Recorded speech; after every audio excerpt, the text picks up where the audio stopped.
Yo, yo, yo, yo, we back at it again. Post game. Y'all come on in.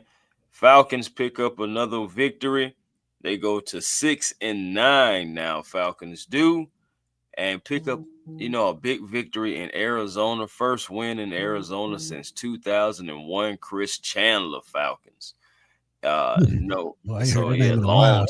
long time ago. Ooh, boy. Uh, what was y'all doing in 2001? Were some of y'all even around in 2001? Just being honest. Hey, man. But going back to it, and also the first victory in the State Farm Arena or State Farm Stadium, should I say, for the Arizona Cardinals. So I'm just glad that we didn't be one of those teams that, give up that victory to a team that's lost six straight. I know we've done it before, but I'm glad we didn't continue that trend and and being one of those teams that don't kick the team down when they're and make them stay down. So Right. so at the end of the day, Cardinals they've lost seven straight in a row now. Falcons, like I said, moved to 6-9, and we got to talk about it. Smitty, what's going on, man? Ain't nothing going on, man. As y'all see my post game reaction, I was dead for real when I see it. They had my blood pressure high. Mm, Um, when you look at this game, man, and I agree with Prince Kill, man. You got to give a shout out to the defense, man. And as I mm, told you during the game, we was talking and texting. Um, I don't care what nobody do this all season.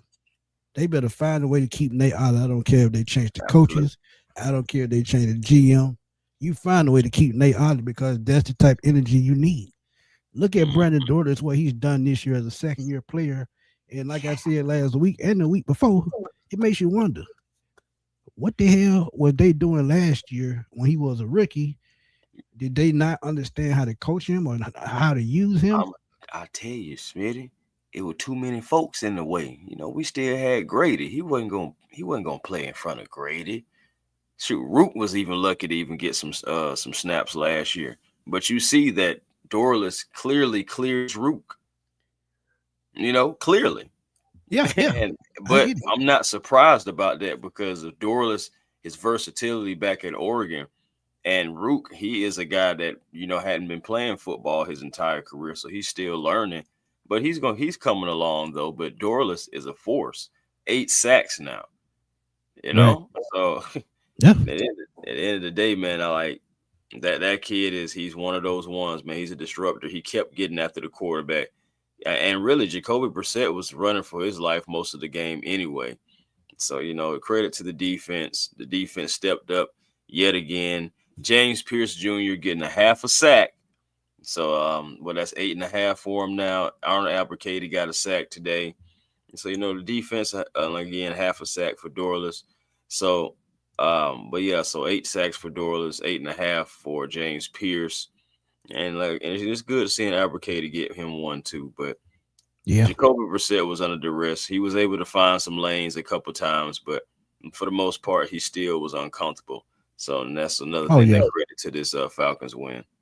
Yeah, and they were one of the, I mean, they offense, they were pretty much one dimensional. They showed today a little bit, but you got to give a shot to Michael Carter, former Jets running back, made it to Arizona. Had eight carry for 66 yards to start off, but the rest of the game he only had 3 carry for a negative yard. So the Falcons they adjusted to what they were doing. And shout out to Miss Francis. She said good win wasn't televised in Savannah or on NFL Plus, just audio. But thankful for that interception. Miss Okay. Francis, get you a stick. Man. That's my best advice. Get you a stick, and I ain't talking about the one to beat the Falcons with.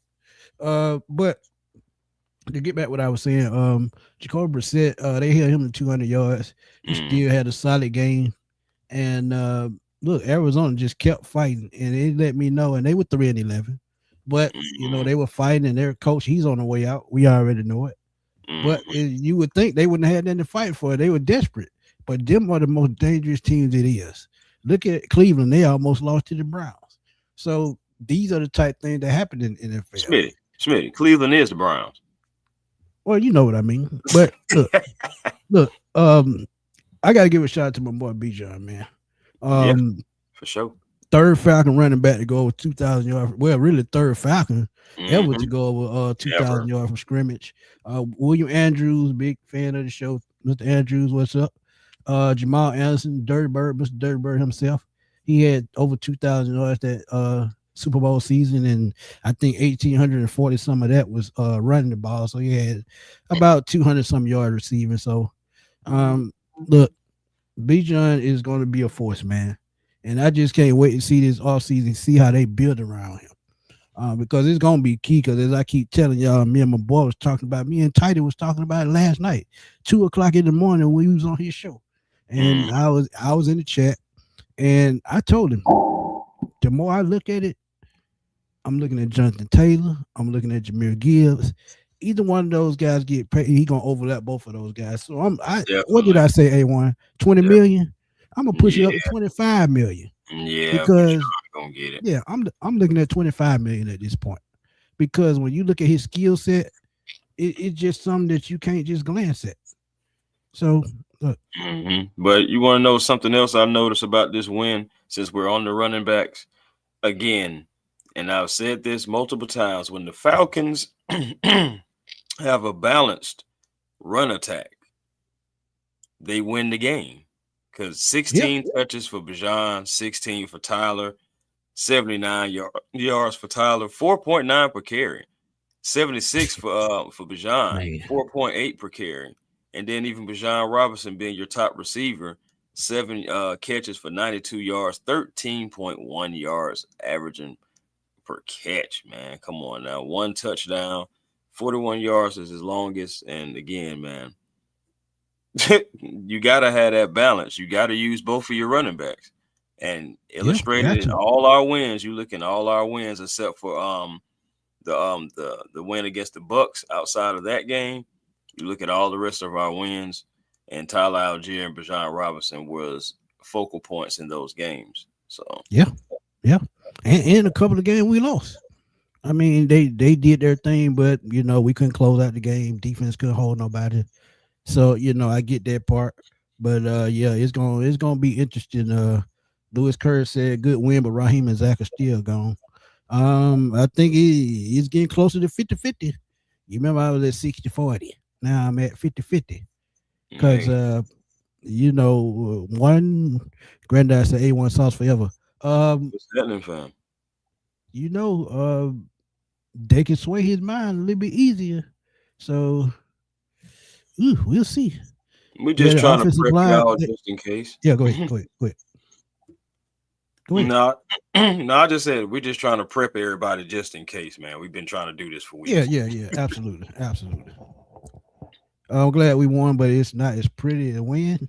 And the Hawks lost Mhm. again today. And I'm telling Yeah, y'all, man, Quinn Snyder, he losing that team slowly but surely.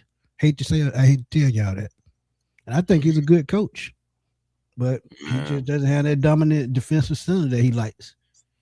So I we'll see. wanted Emi We'll see. Udoka, but we're gonna talk about something different. Yeah, Big Fish said he was at the game in attendance. Yeah, He liked yeah. Shout out the to the turnout. Falcon fans. Yeah, Shout out to the Falcon fans going out there to Glendale and representing. Because I remember when I went last year to the Vegas game, man, and Falcon fans were deep in attendance too. So man, it's just something about the Falcons on the West Coast, man. We just take over the West Coast, man. So glad that right, right. Falcon fans will all be going home safely and with a W. So I'm happy for that. Yeah. And y'all know we got to speak on the one and only, man. Yeah, we can't forget the one and only Kyle Pitts. Another Mm, touchdown. And that's another one. We talked about the coaches. Kyle Pitts is picking it up towards the end of the season. Before, I think about 3 weeks ago or maybe a month ago, he was averaging only 9.2 yards a catch. He's closer to mm, 11 now. And he's had the most yard receiving he's had since his rookie season. He set a career high for receptions.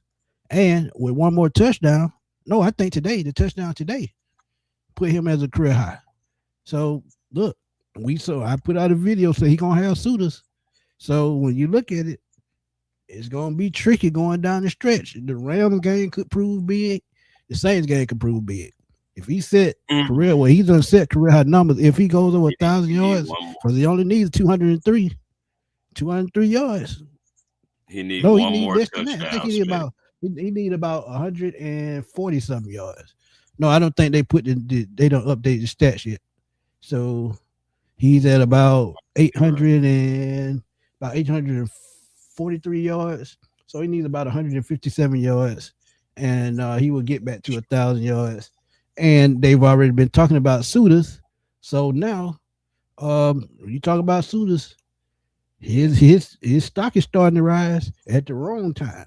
But I see a lot of Falcon fans saying they don't want him back. But you got to think about it. Would you want him back, or would you want to pay Drake 25 to $30 million? Just think about that. Clip that. Go ahead. Well, well, I ain't gonna lie to you.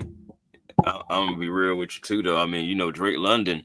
I do. Why do I? Okay, Drake London. I feel like he shouldn't even have played today because you can I clearly agree. see that I he's agree. hurt.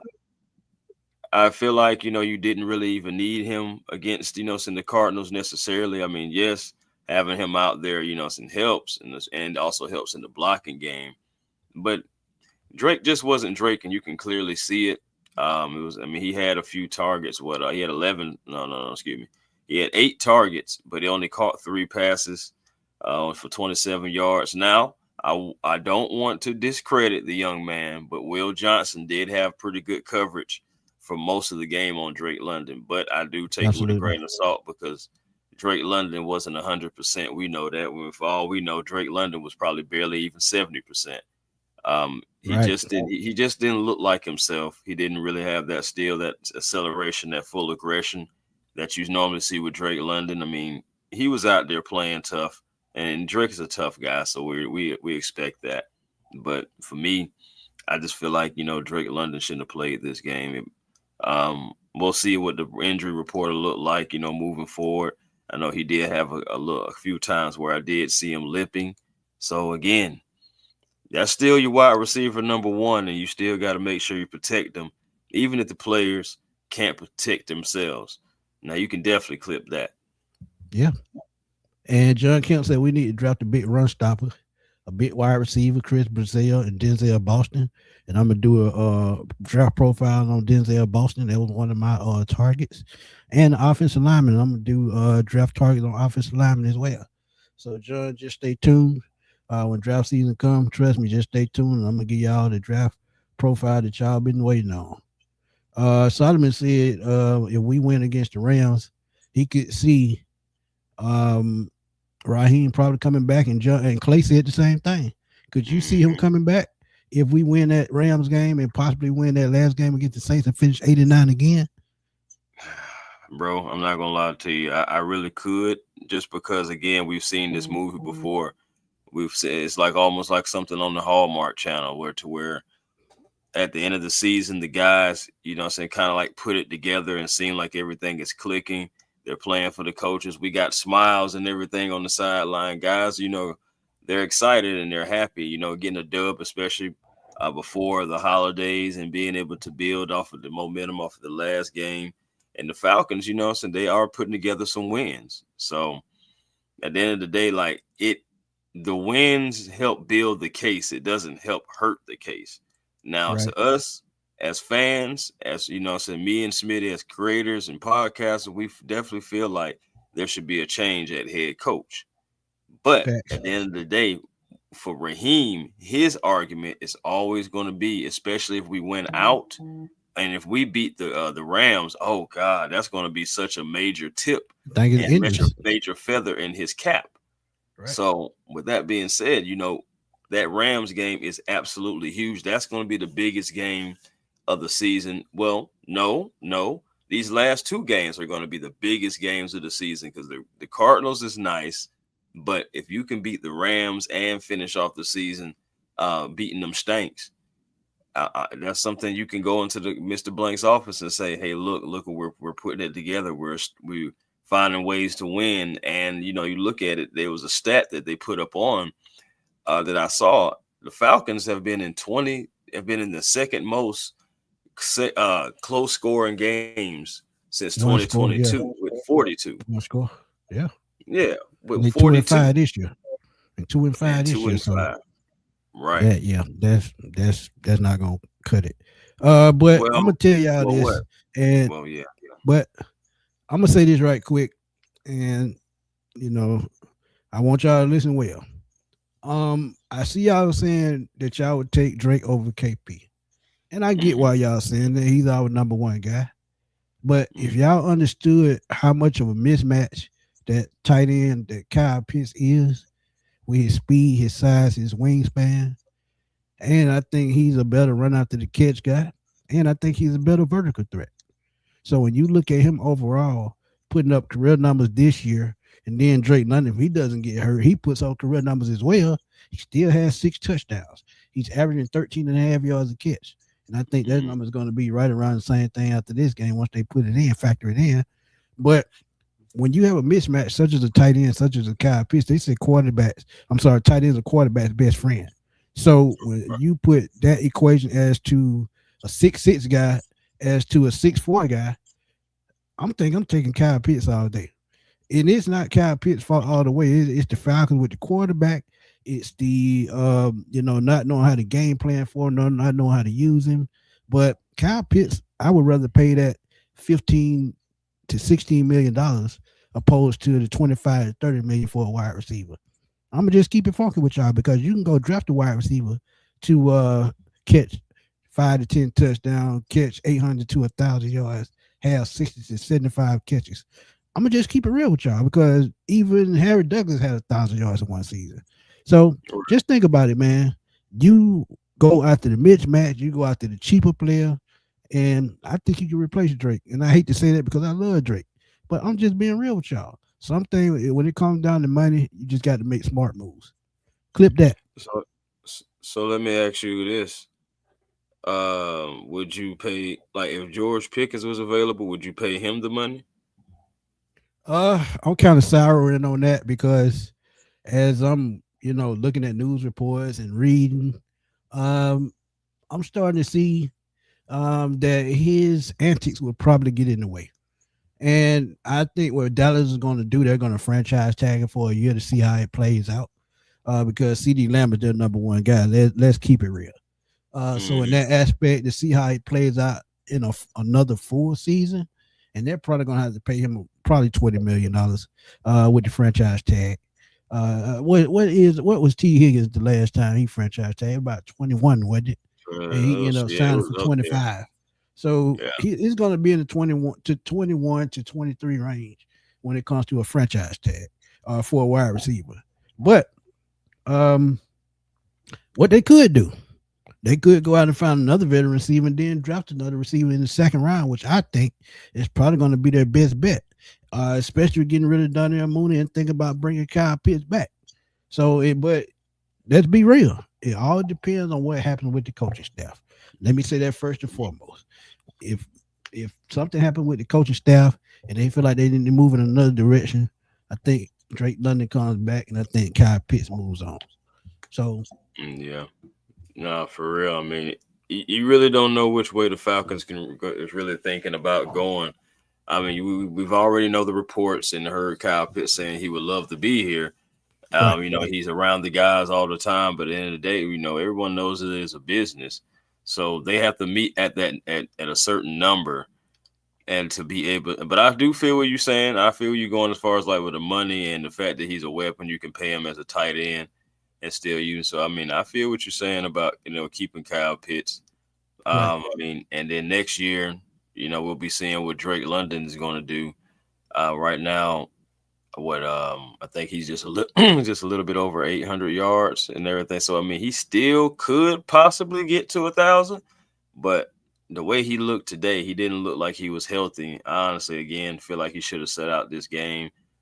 See what maybe wait for Monday Night Football, get that extra rest, Right. get some more reps in, some practice in. But again, Drake's a tough guy. But sometimes I just feel like you can just gotta save guys from themselves. Sometimes, especially when they're playing the macho role.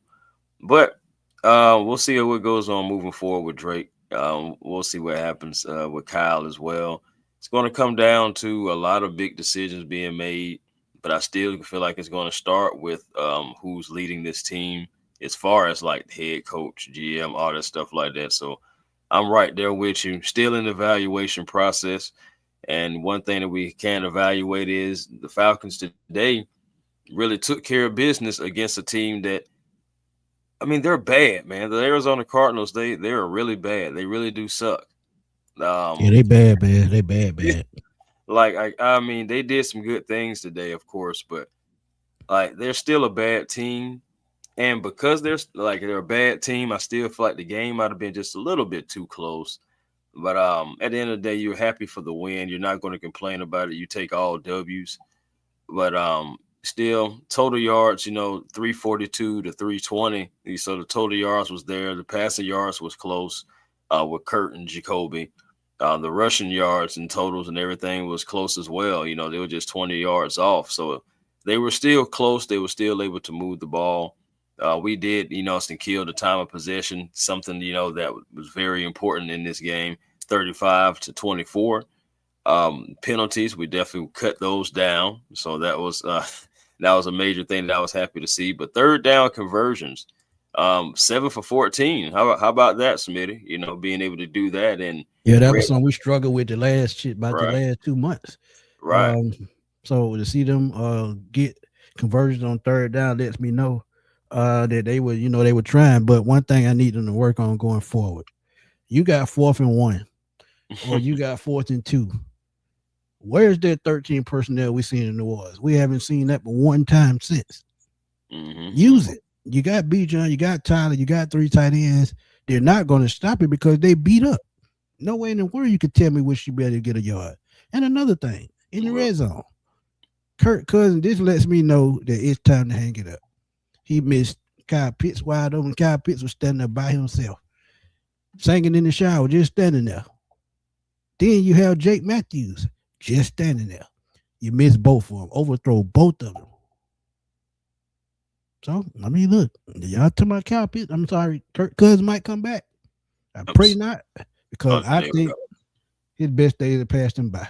But Willie, thank you for the donation, my brother. Willie said, this win does not make me confident in the coaching except for Albrecht from the last show. We just need to retool this roster capable of winning. Thank you for the donation. Willie, truly appreciate it. He absolutely correct. He absolutely correct. Also, D. Craig, what's good, my guy? Falcon going to mess around and save our job. Regardless of what happens, needs to be gone like yesterday. Merry Christmas, my brother. Hope all is well. Merry Christmas. Yeah, man. And I hate, and don't get me wrong, I'm not for nobody losing their job because I know they got bills to pay. Let's keep it real. But if you look at this as a whole, I'm telling you, if they let Raheem come back, I just feel like it's gonna be the same old thing. Because think about it. We started off at 6-3 last year, fell off a cliff. Then, to begin this year, we still been the momentum off last season, not playing well. He doesn't finally turn it around until he gets his way with Kirk Cousins being the quarterback. So it leads me to believe that, and this is my opinion, not nobody what nobody said, they weren't properly coaching Mike Penix. Because if you listen at the press conference the other day where Kirk Cousins was breaking down how to be an NFL quarterback, if he was breaking it down that good, why was Michael Penix looking the way he was looking? Answer that. No, we know that already. I mean, look, I'm just saying. Start. He wanted to start. He still wanted a starting job, and I always felt like Michael was getting some good pointers, but he wasn't getting like the full bag from Kurt, because Kurt still is like Kurt doesn't feel like he's over the hill. Kurt feels like he can still play at a high level.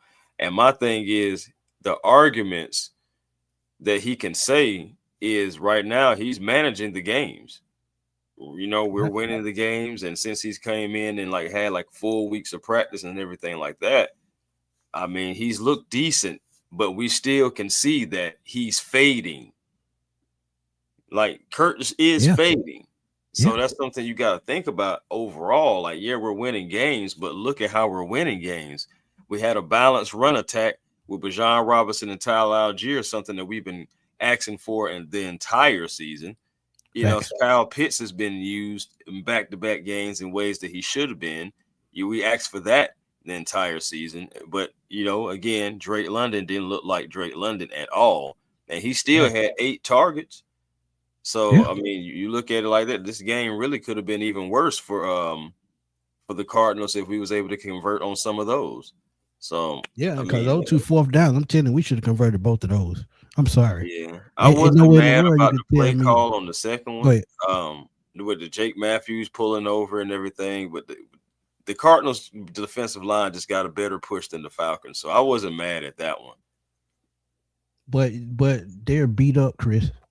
You mean to tell me you can't make them run, and they beat up, and you find a way to get 2 yards? You couldn't get 2 yards with I, 2 tight ends in the game.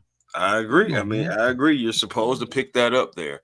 All the Scheming. thing I was just saying was I was glad for the play call because how many times have we complained about keep it simple, stupid? You know what I'm saying? And I'm just being honest. We've seen so many times about coordinators, not Oh, I even get it. just Zach, but just Yeah. coordinators just getting too cute in certain situations. He did Facts. try to keep it simple. On the other 4th down, you think about it, that I put that on Kirk Cousins. Because how do you have Facts. Charlie Warner come in motion and then you hike the ball? He didn't even you didn't even give him time to even really come across. So I mean, I just put that on miscommunication, but I'm gonna put that on the Yeah. quarterback There's more been a than lot of that anybody. though. Been a Yeah, lot of so that. Yeah. yeah, but they're just 2 bad situations. I mean, we don't know what that one could have been. So again, that one's on Kurt, but the second one, Right. I mean, I wasn't mad at the play call. We just didn't get that push. Our guys did Facts. not at all. Jaden, what's up, nephew? We glad your mom doing better. Hope y'all have a Merry Christmas, man, and Salute. may God praise y'all and give y'all everything y'all looking for Christmas. And also, man, New Year is the following week.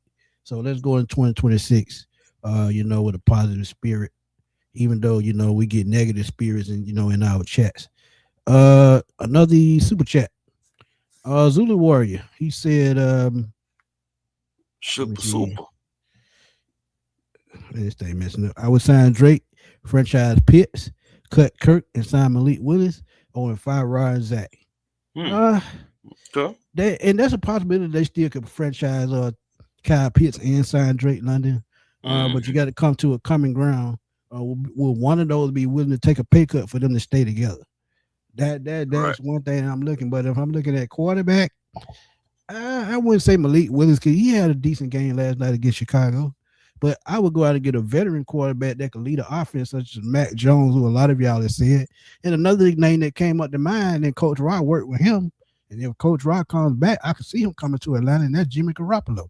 You could probably get him pennies on the dollar. He runs a West Coast style offense. He knows the system, and he's been around for a while. So trust me, if you can get a veteran such as a Jimmy Garoppolo as a bridge guy, I think that's a win-win. Because, like I said, I don't see Kurt coming back because, one, I'm going to take them $35 million, and two, $57 million is a lot of money to just throw away. Now, don't get me wrong. Their ego could take over and say, hey, well, I think we want him back because we see how he played at the end of the season. I think he still got a little gas in the tank. But you're picking up that $57 million in dead cap space. Let's be real. Man. EJ, thanks for the donation, my brother. Go ahead. No, I was just saying, I don't want to do that pick. That 57 dead cap, that's going to hurt the team in the long run, fellas and ladies. And, and that's not what you need. You don't need to put yourself in that type of situation. I feel like you could go find a bridge quarterback and not have to pay that because that's a heavy bullet to pay.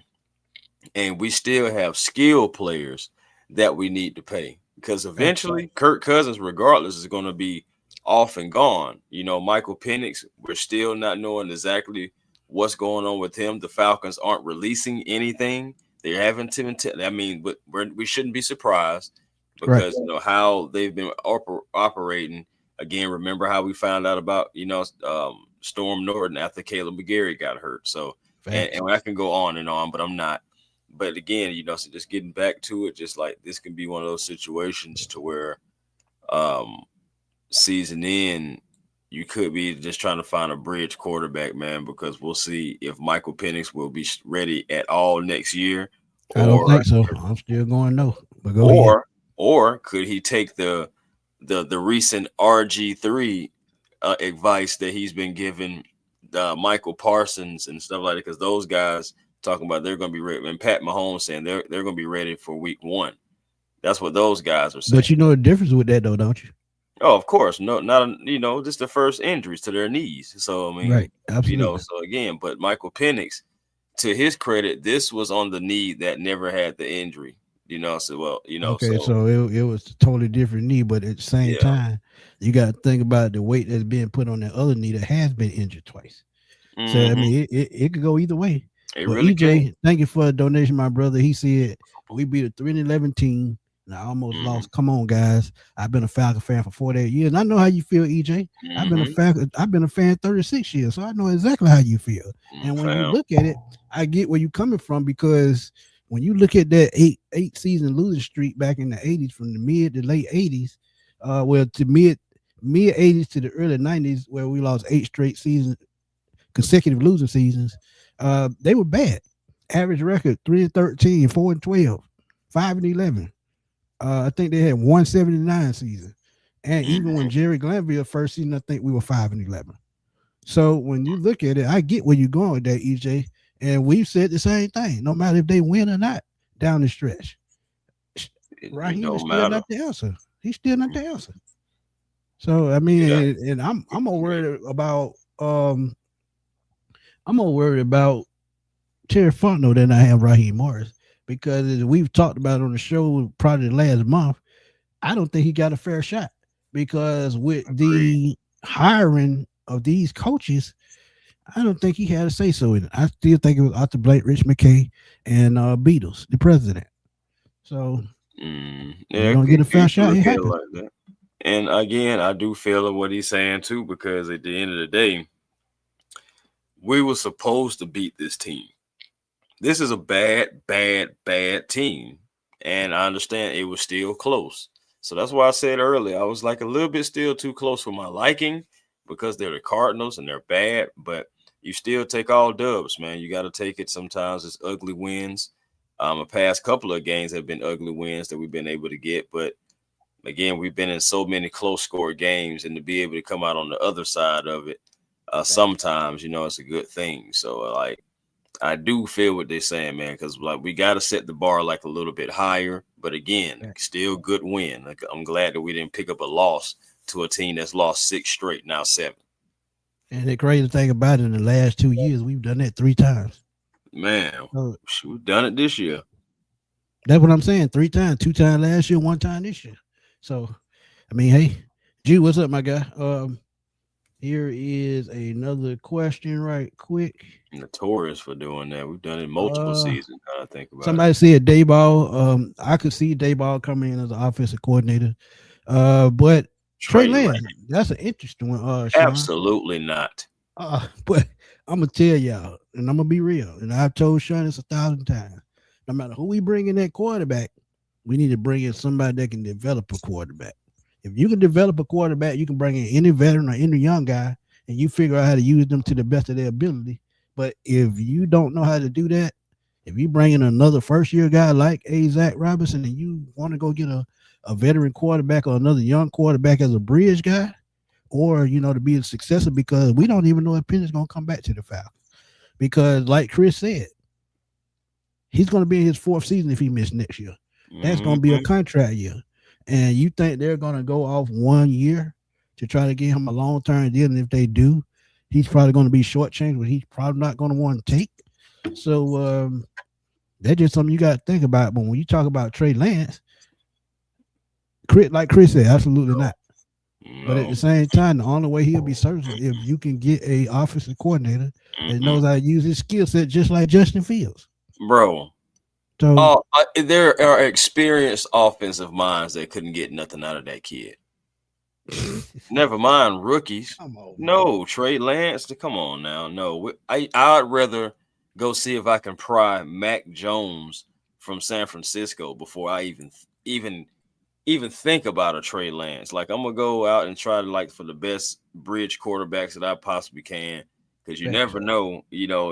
We'll see what happens with Rob, but if Rod gets fired, and for everybody who's worried about Jeff Ulbrich possibly moving on, I said in a couple shows, well, more than a couple shows ago, but you could go see if you can pry Robert Saleh, and maybe you can get you a package deal and get Saleh and Mac Jones from San Fran. You never know, but that's just something to think about down the stretch. I know. I don't know. I seen a comment in here. I gotta pull up real quick. Hold on. Well, shoot, you got this one. See, Atlanta Yeah, really. let me read this Go one. ahead. This is exactly what I'm saying, Jermaine. We really need a veteran quarterback to be that bridge guy because you don't want to bring in another young quarterback with another young quarterback sitting on the bench. If you bring in a bench guy, I'm sorry, a veteran guy more than a bench guy, then I think that just makes too much sense. Because if you're going to hire a veteran offensive coordinator that knows what he's doing, that has a system in place that they could use, that makes more sense than bringing another veteran offensive coordinator with a young guy when you have a young guy in waiting. So I think a Mhm. veteran guy would be a better bridge guy. And it's funny that I thought about Garoppolo, and the only reason I thought about it because I know he's a free agent after the season. He's getting up in age, true enough, but he worked with Raheem Morris in LA. So if Raheem Morris stays, I could definitely see Jimmy Garoppolo here. But go ahead and pull that comment up right quick. Yeah, man. Our brother, man, Berto, man, Mr. 95 North, man, salute to you, man. Still always prayers up to you as well. And he Facts, said, man, it's time to talk about Brandon Dorlus. Well, sir, boy. we've been talking about Mr. Oh Brandon yeah. Dorlus. You know, I've been talking about Mr. Brandon Dorlus, as you know, said myself and as Berto, we were very high on guys like Brandon Dorlus, man, especially. And this guy's been paying dividends, 8 sacks. But more importantly, my thing is going back to it. Nate Ollie must be a Falcon. If you want to talk about making somebody, say like keeping guys that are building blocks as coach as on the coaching staff, Right. that's a guy that has got to be retained no matter what. He's gone around and done this. He's almost like a mercenary. He's gone from team to team and done nothing but improve the offensive line. And then for whatever reason, whether if his coaching changes, philosophy changes, he moves on to a different team and just goes and does the same thing. And this guy right here has us behind, well, along with Jeff Ulbrich, has us right behind the Denver Broncos for second in sacks for the season. The Atlanta Falcons, and you just hate it, is a darn shame because of our record. You want to take that defense and those sacks to the playoffs, but Right. unfortunately, we would not be. But you still see the building blocks there right now. We got the James Pierce who got a half a sack, so another game with a sack. We still have the Jalen Walkers, out there. Again, Brandon Dorlus, talk about him again. Arnold Abacady again, he got a sack, but you still have guys that you can build around. And Right. man, I'm telling you, Brandon freaking Dorlus, he was pressing up the middle. And I remember I said to him as one of my X factors to get pressure up the middle. He's been doing that in multiple games, getting sacks, pressuring the quarterback, wreaking havoc up and down the Falcons line, along with James Pierce and the rest of the guys. So absolutely love it. But Berto, he had an answer for you about Mac Jones. I can. Hey, you know what? And I do respect that because I feel what he's saying about that. Said it needs to be caught up to play fair. We don't have the available coaches to do so. But that's what I'm saying. If Raheem is fired, and if you're worried about losing Jeff Ulbrich, you possibly could go try to see if you can get Robert Saleh to come in. That will keep Jeff Ulbrich here because they've worked together before. Robert Saleh, I feel like he would be able to do that coddling, like you were saying, for Mac Jones. That's the only way I can really see it happening for me Right. personally. It's got to be a package deal. It Right. can't just be, bringing over Mac with Raheem and No, Zach, not gonna work. possibly. So Hell no. so I'm saying a lot got to happen. Zach be drawing up plays on Tecmo Bowl. I'm telling y'all, because they look exactly the same. Furball, what's good, man? You changing your stance just a little bit because a couple of weeks Mm-hmm. ago you were firing off on everybody. Everybody. But he said, I'm gonna just keep it. He said, I'm gonna just keep it real. Well, Raheem is that. No point in firing them. Just get him another year and see how it goes. So you're slightly going to the other side as to keeping them for another year to see how it goes. But like I tell Chris, and I've been telling Chris this for a while, I would rather go out and get a new coach. And if they have a losing season, I can be fine with that because they're trying to transition into something new. But if you got Raheem and he ends up with another losing season, that kind of throws us 2 to 3 years behind because that's another draft we wasted. That's another free agency period we wasted. So I just can't rock with that. But if they do keep him, I would not be surprised. I wouldn't be surprised now. And you think about it too. If oh God, let me just knock on wood just in case. I don't know what's going to happen, but if we did have yet another losing season, there'll be 2 separate coaches with 3 losing seasons. And I hate to say it, it will be still all under Terry Fontenot too, who I feel like is still attached to the hip. And he has his horse attached to the wrong wagon. And right now it's Raheem Morris. At the end of the day, we're not getting it done, so overall. But hey, we got it done today. We got this done against a team that we should have been winning against anyway. So, I'm happy for the win, but at the end of the day, it's like, yeah, we're supposed to win this game. That's just how I feel. I don't know if it's I ain't trying to Dre, I'm just saying. You remember my Tecmo Bowl used to call them plays? And if you pick the same play they pick and this shit just blitz and just bust through the line, sometimes that looks like the Falcons offense. I'm just keeping it real. I'm not trying to be funny. You know how I do. I keep it real. I understand. Brandon said he don't agree with keeping Raheem, but it wouldn't. But that's what we likely would do. I mean, we've been talking about it, bro. It's not nothing that we like, but we just got to be real with y'all. I can't say what everybody else is going to say. I can't speak for anyone else, but here on this show, man, we just really just try to give y'all different perspectives, look at different ways on how it could go. So if it does go that way, you can't say you didn't hear it. You can't say we hadn't talked about it. You can't say we wasn't prepped for it. So at the end of the day, I don't agree that Raheem should be here, but you think about what would make sense. What makes sense really is still getting rid of Raheem. So let me use a different term. I'm just being honest, but what is logical from the business standpoint on our owner? Raheem could go to our owner and say, look at what we done down the stretch. Yeah, we had a loss to the Seahawks. Absolutely got, the mess smacked out of us. Yeah, we lost to the Jets and everything, but down the stretch, we still picked it up. So got a big division win against Tampa. Beat the Aints, got 2 division wins. So, some beat the Aints. Then you can say now, so we took care of the Cardinals. Again, that Rams game and the Aints game again, big games, but that Rams game is that one that he just, if he can get that, that's going to be the most biggest feather in his cap since the Bills game. Absolutely. Absolute facts.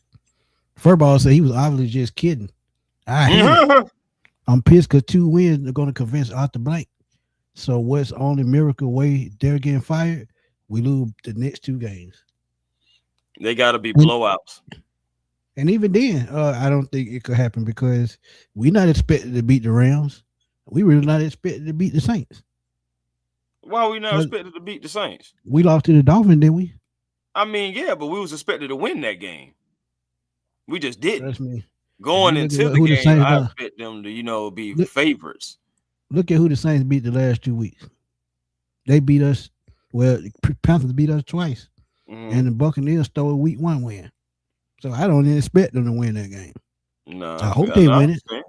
Yeah, I'm about to say, if it's blowout losses, like for me, if the Rams come out there and drop 40 on you and you don't put up really no fight, you don't even get at least 20 something. And I'm talking about 29, 28, 27. That's a blowout. So, and then if you mess around and have anything similar to what happened to Arthur Smith on his way out the door to the Aints at home. Yeah. Yeah. Furball said he couldn't get a job at McDonald's. JC said all these first year coaches succeeding in the league, we might keep Raheem. This team just dumb. Hey, JC, these coaches you talking about, We interviewed these guys. All of them. Yeah. All of them, bro. It's so comical because it's just like bro, we couldn't. You just didn't want to make any kind of changes. It was the comfort kills. Comfort will stop you from making a decision that possibly could alter your franchise in a good way for being comfortable and hiring guys that have been here before. Like it's insanity, man. I just can't believe it, to be honest. I don't even want to get on that because every time I think about it, I'm just like, bro, we really interview all these guys, and even if they're not a head coach and they're still a coordinator talking about Joe Brady, they're still talking about playoffs. They're still getting preparations. They're still in the Chris, fight. I did not just say earlier my blood pressure went up from that last game. You trying to bring it right back up. Man, my bad. Shout don't out my blame boy Falcon. don't blame me. Don't blame me. You seen who the Check comment out just came from. JC, this is all your fault. Falconator, what's up, my guy? From Twitter, man. He said, please answer this, fellas. Why, when we have a lead, we tend to take our foot off the gas, playing conservative? That is really mad frustrating. And that's what I've been telling Chris that God knows how long. They Mm, can't close game to save their life because we were, like Chris said, we were up 10 points.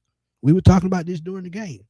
We mhm, up 10 points. And I said, Chris, don't catch your edge too fast because you know what happened. mhm. Remember, I said we up Seattle 10, we 66 should at be fine. halftime.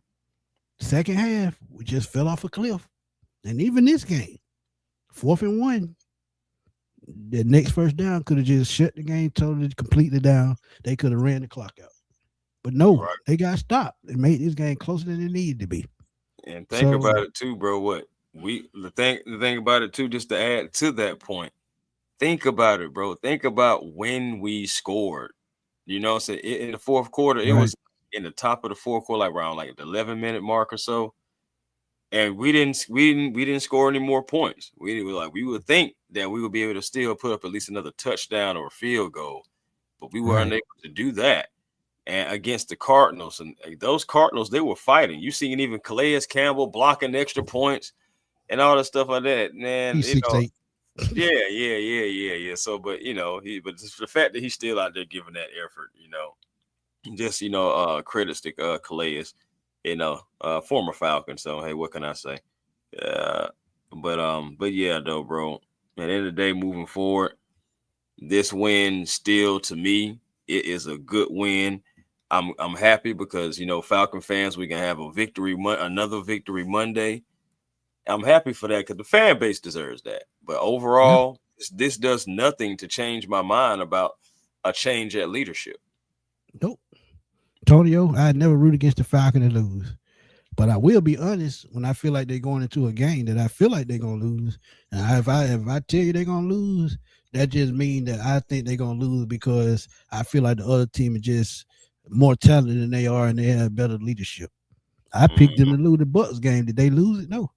I picked them to lose the Seahawks game. Did they lose it? They got ran out the building. So I mhm. never root for them to lose. But if I feel like they're gonna lose, I just be honest and say, yeah, they gonna lose. Yeah, Yeah, that's just I me. didn't think they would lose this game though. I definitely picked them for this game. Shoot, the Bucks game was a little different, but definitely I felt like we should really, put together a way to beat the Cardinals. The Cardinals were just so bad, but I do feel what Smitty was saying coming into it. It could have been a trap game. It depends on what Falcons show up. And again, I really feel like each team was kind of like, well, you take the game or you can take the game and stuff like that. Not being able to close it out again. That whole 4th and 1 with Kurt with that fumble, that should have never happened because right there Right. on that drive we should have been able to put the nail in the coffin. But again, giving them opportunities, giving that team a post. That's the thing that I think that makes me upset. Just like Fam was saying about the conservativeness, or just like not just playing up to the competition. Like yeah, they're the Cardinals, but stomp them. Yeah. So And you man, know Bijan, they couldn't stop him. at And all. you've been putting the ball in his Tyler hand either. all season, but then you decide to stop it. And I get it because you want to showcase Tyler in case you decide to try to keep him too. Yeah, Because and I think he would be affordable, or he would be very affordable. But at the same time, with his skill set and me saying that he'll be a number one on certain teams, somebody gonna overbid for him, so he good as gone. And we talked to Uncle Lou about this, his uncle about this, and he agreed with it. So look, but DJ, he said, so if so is any given Sunday, we not even putting the thought out there the Saints. Let's be real. Yeah, I feel what you're saying. I feel what you're saying, but it is any given Sunday. But at the same time, you got to think, even though the Saints are a bad football team, they have a whole lot of young players that are fighting for jobs next year. And this is what me and Chris said last week when they beat the Bucks about, these guys getting reps. Look at Kobe Bryant. He played for a third straight game. Mm. You look at and look, I'm telling y'all, Jesse Bates, he just don't look like Jesse Bates no more. And it's maybe because of the coaching staff and the way they're using him. But the first season, he looked like an all pro. Now he just looked like a regular safety because even though Xavier Watts taking his spot, to me, Xavier Watts has outplayed him as a rookie. And I'm not trying to be funny. I'm just being real. But at this point, it's about getting ready for next year and who you gonna keep. Right. And that's what we're doing. We You know what scouting. I'm saying? Yeah. Evaluation But process. That's what I'm saying. but I know we usually let y'all on the show. So what I'm gonna do? We got about we're gonna stay on about 15 more minutes, and we're gonna let y'all come here and talk about what y'all that's the wrong one. We're gonna let y'all come in for a second and talk and give y'all a thought because we want to know about how y'all feel going with these next two games. Should they let the second string and third string and practice squad players play? Because if Chris Blair even played this game. So y'all tell us what y'all think, man. We're gonna put the link in the chat. So y'all come in and talk to us right quick. And let us know, man. Interesting to see what direction the Falcons want to go if they feel like Xavier Watts is ready next season to take on the helm. It's all depending on if they feel like he's ready. If they feel like he's ready, I think Bates can get dealt. If they feel like he needs maybe one more season of that tutelage, then I can definitely see him keeping Bates. I feel like it's going to come down in the belief and the totality but season. and I get that part, but I just feel like the money, just like we talking about Kirk Cousins, if you trade or try to release him, I got to look at the dead cap space. But to see how he fell off last year and this year, I don't think he plays that last year, and I could be wrong. But that's just my thought. But Will, what's up, man? Talk to us right quick. What's on, fellas, man? Merry Christmas, y'all, man. Y'all be Merry safe and Christmas. everything. And holiday season. I know Christmas ain't here yet, but I was just telling y'all a happy Merry Christmas and of God full of abundance and New Year's resolution. Oh, But my three things, man. I agree with y'all guys. I'm cleaning how this whole coaching style. Yes, I understand that we one. I'm not happy about it, but we should have been game plan week in and week out. It was ego. And like you said, Smith, it was Smith when Ray McLeod, was saying about his mental health. I think that put Raheem job in jeopardy. And I think it's time for Arthur Blank to clean house his whole coaching staff, man. And I don't know he's gonna get rid of Rich McKay, but I feel like he gotta get out the uncomfortable zone and get rid of this whole coaching staff and start a new direction because the Saints gonna be better. Carolina gonna have depth, and we don't have not a lot of picks. So if I'm Arthur Blank, I'm getting me a new voice in here, and I'm building my team because we don't know who can walk. Tyler Algier might be gone. We can't keep everybody, so it's gonna be some tough decisions. But unfortunately, Raheem didn't get the job done. And then, yes, I thought we were gonna be a 10-7 or 11-5 team, and we're not even that. So clean house, clean house. Mm. Hey I'm Okay, man, sorry, so Jesse, it's a that's business so league. that's so pink Jesse slip Bates, wheel right there. Jesse Bates last year with the Falcons. Next year, I think they voided out the last year of the deal. They did Yeah, and his cap hit next year is $24 million, 24.7 million.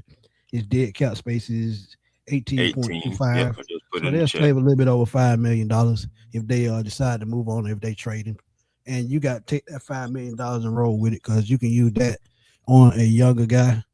And I just don't see it, They man. need that $5 million to try to pay one of the guys you got. Right, And one exactly. and one more thing, before I go to, man, moving forward, if I'm Jesse Bates, I'm staying. I take a pay cut to build the team in the trenches. I think we need to add depth on this offensive line, and I think the scout department needs to start going to these big universities, start going to this HBCU schools, because some of our scout department, they go by character, but sometimes, yes, teenagers, they trying to have on and off the field. They young. You know what I'm saying. They're not mature. So I feel like they should go to HBCU and get the players who have like on and off the field, because they might need guidance. And once they get in the league, they can play with a chip on their shoulder. We need more leadership on this team as a whole, as a Agreed. structure. So like I say, we can't have this yes man mentality. We got to come with a dog mentality. Like if somebody play the Dirty Birds, we got to get back to the 1990 Falcons, 98 Falcons, run the ball and play good defense. And moving forward, I keep Tyler Jill, and I ain't gonna hold y'all up, man. We gotta Yeah, we gotta we gotta get rid of this coaching style, man. We got clean. Marcus Williams got to go. Zach Robinson got to go.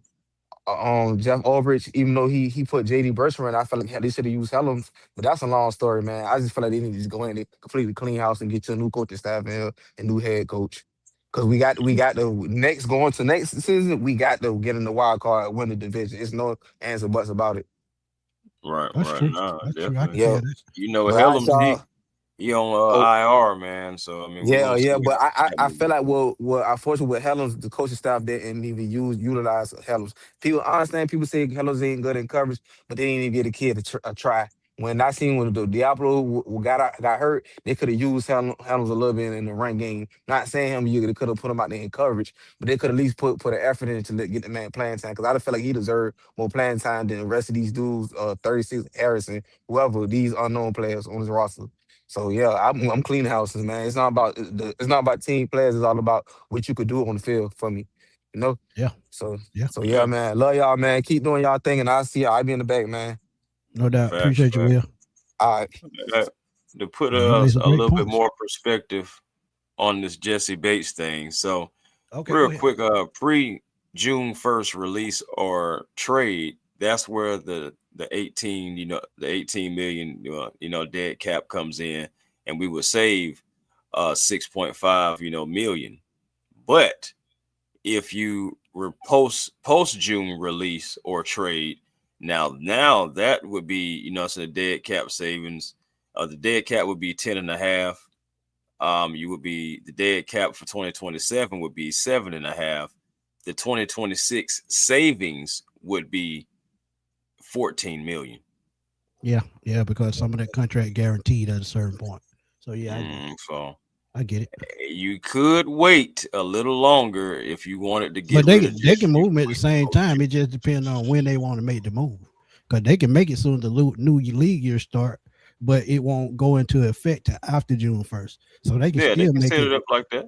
Yeah, Yeah, they can still exactly. set it So up. that's But yeah, yeah. that's Trinity, what what's that's up, on man? point. That's what I'm saying. What's up, Yeah, great, fellas? How y'all great point. doing? Great point. What's good, man? Talk to us. Now, much listen, my guys. So let me say this. I feel like everybody pretty much kind of feels the same as far as getting rid of Raheem and his coaching staff, and I'm in full support of that. I feel like we need to rebuild, but also retool. And what I mean by that is we rebuild at the quarterback position, and the reason why I say that we should go younger because we do have a younger roster. Yeah, And there's not good enough veteran quarterbacks that are available for us to get. Now, I've wanted either us to get Jameis or get oh boy, that's the quarterback for the Jets currently, or we get Terod Taylor. yeah, Tyrod Taylor, or we get you know and it's not no race thing. It's just the quarterbacks, they're proven, they have a veteran leadership, but also they have been proven to get a average or like below average. They've been good enough to have some kind of success. And with this team is that this experiment with all of these older quarterbacks, it ain't been working. From Marcus Mariota to Kirk Cousins and we're spending so much money, Okay, I okay. feel. Let Oh, go me ahead. backtrack a little bit. You saying that we shouldn't get a older quarterback, but you talking about Tyrod Taylor? He's 36 years old. So when you look at Yes, older but quarterbacks, go ahead. what I'm saying, is that his contract isn't going to be expensive for Okay. someone if we got Aaron Rodgers or like these name brand older quarterbacks, they're expensive. I don't know how much Joe Flacco is, but I definitely don't want that. But they're really expensive. But Tyrod Taylor, I believe that I believe that Jimmy G, he'll probably get about 20 million or 25 million, I'm like that's still expensive Well, for his kind of production. this is why I Um, keep throwing out the Jameis Winston name. Jameis Winston will not cost you much. We know he's not that's going to be scared to make all the throws. He has an NFL yep, caliber arm, and with the talent and the receivers and the tight ends we have, I think yep, Bijan, I think he could come in, he could throw 25 to 30 touchdowns with no problem. It's just exactly, all about who you put as the offensive coordinator to help him game plan to become a quarterback. But yep. that's neither here nor there. But yeah, but Jameis would That's still where I be was my getting number to. one choice. Go ahead. Yeah, Smith. I No, that's what I. go Mac Jones Oh, myself. okay. Mac That's Jones is not a the bad option. youngest quarterback too out of all the guys we're talking about. Now, yeah, you Agreed. may have to pay Agreed. him a little bit, but that's still 27-year-old. We all these guys that we're talking about, except for James. James is 31, but all the rest of those guys we talking about are fossils. We already have one. Yep. I'm And like let's not continue with that trend though. Agreed. Agreed. And my and thing is, that's we're why I talking say about goes. bridge Yeah, again. quarterbacks, not franchise quarterbacks. So at the end of the day, no matter who you brought in, Jameis, Tyrod, Mac Jones, any of those guys, they're not your future. They're not your Yep. sustain. You're just Right. for a season or something like that. So at the end of the day, like I would go with the youngest choice that I can possibly go with, and somebody that's at least coming from a system like Kyle Shanahan's, and you can run something like that if you want to keep Zach Robinson, which I hope you don't. But if they did, you could work that out, or just an experienced guy. I mean, Jameis Wilson, he's just a gunslinger, but he'll turn the ball over too. Yeah. I mean, and all the rest of those guys, Tyrod Taylor and Joe Flacco, all those guys, man, they're fossils, man. Come on, man. Let's come That on True. now. that's why I said we should go younger at quarterback. That's why I Yeah. said that we should rebuild, but we are retooling. We should rebuild at certain positions and retool in others. Like we should retool on our O line. We should retool in our secondary, or our linebacker, because we're really the pieces on this team. Our franchise players and our stalwarts is already here in Atlanta, and all of those guys are young. The oldest person is Jesse Bates or Katie Nellis. You know what I'm saying? But Agreed. pretty much everybody that is productive on this team is less than 27 years old, or 26. And so for me, my ideal situation, independent on what we're going to do with Michael Penix, is that if we need to get a quarterback that's in the Michael Penix. What Michael Penix is actually older, but we have to. That's our first decision: is what are we going to do with him? Are we going to get a young quarterback, and that means dog? We may need to try to trade Michael Penix and get what we can from him, because he is still younger. He still has potential, but his injury history, that's not a formula of Atlanta right now. We cannot deal with, because that's been our problem, is that we have our young people that produce, they get injured. And that's one of the things that's holding us Falcons back, is that we keep on getting players, and for whatever reason, they always end up getting hurt. So Agreed. with Michael Penix, we got to decide, dog. Like I said, for me, I wanted Shador, because I look at the mechanics and I look at his youth. And what we're seeing in Cleveland is that this boy is actually a very good quarterback, but whatever's happening behind the scenes is not giving him support. In Atlanta, Yeah, we don't have that. for sure. We don't have that dysfunction, as far as there is no coach or there is nobody that's actively sabotaging players, which is crazy, which is I wouldn't say that because I still feel like no. shortchanged Michael Penix.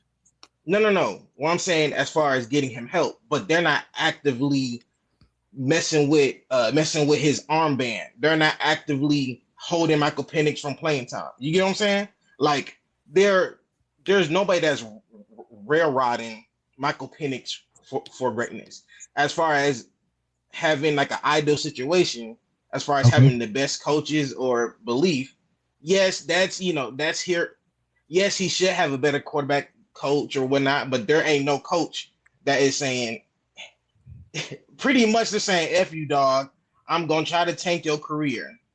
That is not happening with Michael Penix. With Shedeur Sanders, it's actively happening, and he's still playing through that with a bum roster. You know what I'm saying? True. So, if my opinion, I hate to cut you out, man, but we got no, damn, my bad. We got No, you good. 3 people in the back, and we're trying to get them in so we can close out. But Trina, we always appreciate you coming through, my brother. I appreciate y'all, man. Y'all have a blessed day. See you soon. No doubt. Salute. But thank you for the super chat. Tramel, I see you in the back, my guy. Falconated with another donation. Appreciate you. Said we had a coach like Dan Campbell who will be blowing teams out the water, no hesitation. And Raheem doesn't have that killer mentality. And Chris has been saying that God knows how long. You got to have that killer mentality as a coach. Just like he talked about earlier in the show about you got to step on team's throat when you had them on the ground, no matter if they're a bad team, no matter if they're a good team. You got to have the mentality that when you get in front, you got to know how to take a team out. And Chris has been saying that God knows how long. Furball with another donation. He says, so what's the only way they get fired? Is there a possible way? Is it 2 blowouts? Is that it for him? What's y'all thoughts? Miracle firing happening. Chris, what do you think the only way they possibly get fired? The way they possibly getting fired? Yeah, I think the blowouts will have to happen the way, because if you're getting blown out, that means your execution probably got penalties. The player's not executing. You're probably getting your plays sniffed out. It's going to have to be something, dynamic to really just put the final nail in the coffin because we've been getting a few wins. Agreed. And wins, regardless, wins help. We know they help Dan Quinn again because we got references. That's also a sad thing, too, that we have references that we can date back to. And we've seen this movie before again, right? With Dan Quinn winning at the end of the season. And you thinking and hoping that it would carry over, and it was able to convince Arthur Blank to give a little bit of extension. The next season, it ended up being a complete, slap around, and he gets fired. Yep. Now I'm not saying that could happen to Raheem, but all I'm saying is that's going to be the same conversation about trying to save your job, trying to get another year. And Dan Quinn, when he did that, he already was 4 or 5 years in. Yeah, that's true. Shit, but Tramel, what's going on, man? What's going on, everyone, man? Look, I'm gonna tell y'all just like this. Raheem gonna be here next year, man. And it probably Zach Robinson too. I hate to say it. I can see it. I think they're gonna beat the Rams next week. I think they're gonna beat the Rams next week. And I think they're gonna beat the Saints in Atlanta. I think they're going to be here for another year, man. I hate to say it, but I think that's what's going to happen, man. He definitely got excuses. Yep. As far as, like Michael Penix being hurt, man, and he got excuses, bro. He got him on his side. Huh? But you know what plays in his favor more? You know what plays in his favor more than anything, though? The turnaround they had on defense just by switching out defensive coordinator. That's a great point, Smitty. The defense have been playing lights out this season, man. He got scapegoats, man. Yep. Scapegoats. But the thing about it is, too, if he does fire Zach, he could use that as saying, look, I brought in these 2 guys. I tried to bring them along, try to help them. It's all about each one, teach one, expanding the game, bringing up extra, these young guys to be able to have opportunities. he can use all that being said, and then if he fires Zach, he can say, well, look what happened when I fired Jimmy. I went and got Jeff. Look at the defense. Now let me go get somebody experienced on the offensive end, and we can possibly run this thing back. And especially if he fires the special team coach too, he can use that as a talking point because special teams has been the worst thing. And Tip, check me out. We got the most sacks. We second in the league in sacks. Yep. We ain't have a lot today, but that's a big accomplishment for the Atlanta Falcons. Yeah, and I think we're gonna break the team record in the last 2 games because we came into the game with 50. We got 2 today, so we had 52 in the team record, 55. Yeah, so we're man. Gonna break that record. I think Raheem gonna be here next year, man. Unfortunately, I know a lot of fans, including myself, man, won't bro off the table, man, bro. I think he's gonna be back next year. But that's not, you know what I'm saying? That's not necessarily a bad thing if he gets the right offensive coordinator in place. You feel what I'm saying? Because Zach Robinson is not it. You know what I'm saying? And it's crazy, like how the quarterback play is so different, man. It's crazy to me, man. Yeah, but see, y'all got to put it in perspective. Like I keep telling y'all, you looking at a 14-year guy versus a 2-year guy. Well, really, a 14-year guy versus a rookie, damn near. So that's gonna be the total difference. When you see the difference out on the field, when you see audibles, when you see hot routes, when you see them being able to run more vertical routes, that's all experience. And I told y'all last year, Kirk Cousins was the reason Zach Robinson looked good last year. It didn't have nothing to do with Michael Penix. It didn't have nothing to do with nobody else. When you have a veteran quarterback on the field that reads the field well, knows what's going on, can read the defense, he goes back to the sideline, relay what he saw, and Zach got to pick up on that to know what to call the next go round. When you don't have that veteran leadership out there with a young guy like that, a first-year guy or second-year guy, that's when the miscommunication come in. That's when the scheming, not fitting Kyle Pitts into the system, only going to Drake and Bijan the whole damn season. That's why that thing happened, because that's the only 2 people that he playing for, going game in and game out. You heard what I said. Let me ask y'all something, man. And I want y'all opinion from Tip and Smitty. Let me ask y'all something. If Raheem Morris is retained as a head coach and Zach Robinson is fired, who would y'all clamor for as far as an offensive coordinator? Boy, I'm gonna stick to what I said. If Zach Taylor is fired in Cincinnati, if he don't take another head coaching job, he would be my first guy. And the reason why I say that, when you have a West Coast style offense, he runs that offense to a T. When you talking about running that West Coast style offense with Kyle Shanahan, he next in line. And if it don't work out with Raheem Morris, he your coach and waiting. So Zach Taylor would be my guy. Yeah. Well, since we're talking about coordinators, because I don't necessarily want him as a head coach, but I'll take him as a coordinator and see how that goes first before we even start getting that far. Oh yeah, but that's what I'm saying. And that's I'm about to tell you about my choice. Okay, go ahead. My choice is will probably be Mike McDaniel. And one reason that I can say Mike McDaniel, because I go back to that Dolphins game that we lost, and one thing that stood out to me, he ran Zach Robinson's offense better than him. Yep. He did have plays in the pistol and everything with Tua, a left-hand quarterback. With one eye. Word is the Dolphins not gonna fire Mike McDaniel. That's the word. I know that is a possibility that he may not, but they've taken some bad losses. You never know which way it could go, but if he does become available, because I mean it's not a guarantee Zach Taylor's out of there. He's still a good coach. He just had some bad things, and that defense is absolutely atrocious.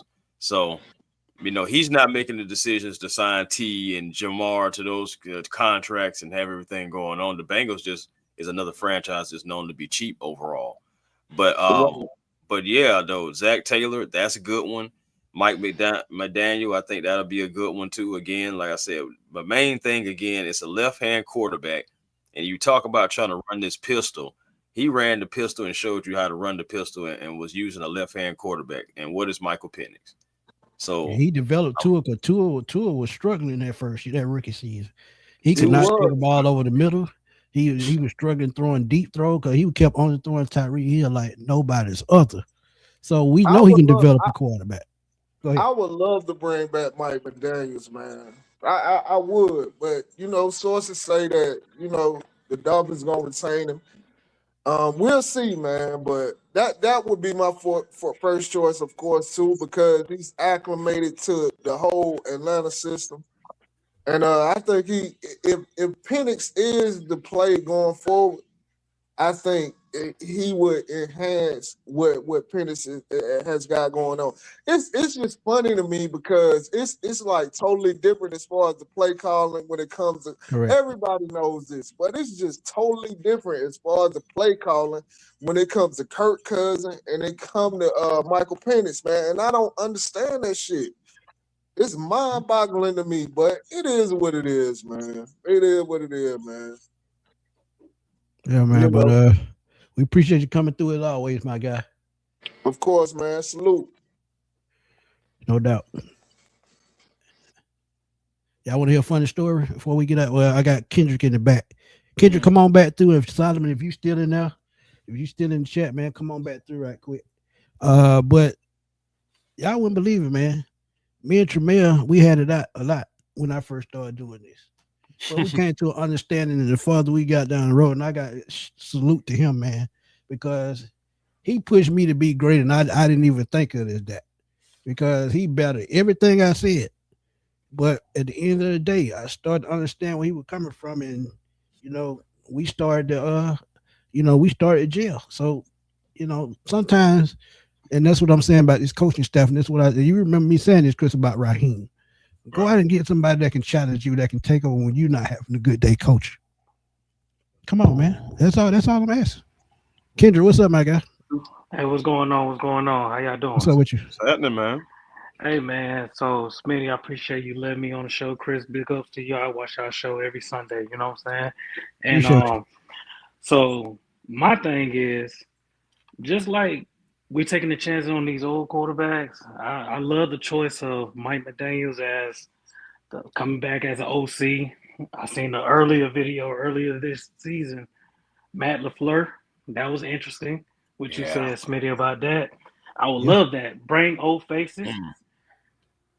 Somebody who's familiar with the organization that Arthur Blank loves. It was just unfortunate they had to leave. Also, I would bring Matt Ryan. I would consider that comeback. Let's do right by him. He's not coming back. Hate to tell you, my brother. I know. We're talking about as a quarterback or a quarterback coach? I say as a quarterback coach. Oh, okay. Absolutely. As not as a player, but as a quarterback coach. Right. Because the thing is, like, people don't realize Matt Ryan is a great mentor. He all the quarterbacks that was under him, he did good about him. You know what I'm saying? So, and he knows the system. And he's a teacher of the game. You know what I'm saying? So, also, what you said about Jesse Bates, I agree but disagree. I'll just keep him. Let Xavier Watts learn one more year from under him. And like you said, that $18 million dead cap, I think we're gonna have to eat that. But also, Raheem needs to consider, hey, you need to sign all these one year deals that you pushed onto the defense, because that defense is smoking this year. This is probably one of the best defense that we had in a long time. Agreed. You know, so since Super Bowl season, and really, that defense wasn't that great, because they were in the 20s when it came to total defense. So I mean, they just made key plays at the right time. But this offense put up so many damn points. I think they were fifth all time when it came to points in the season.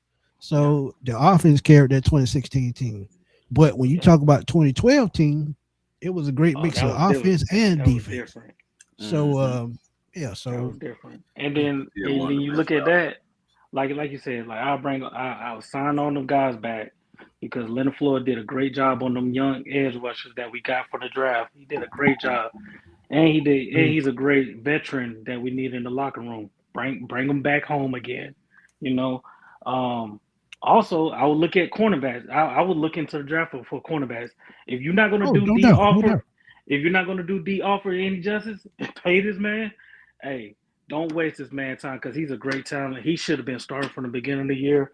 I said I think I talk to my guys all the time about this. Like D offer is very underutilized in this But defense. but but the only kickback I got to that, they told us when they drafted Billy Bowman, they Mm, told us he was gonna be a starter. They said Right. it from rip. And yeah, it was not to D offer. It was just that he fit exactly what they were trying to do.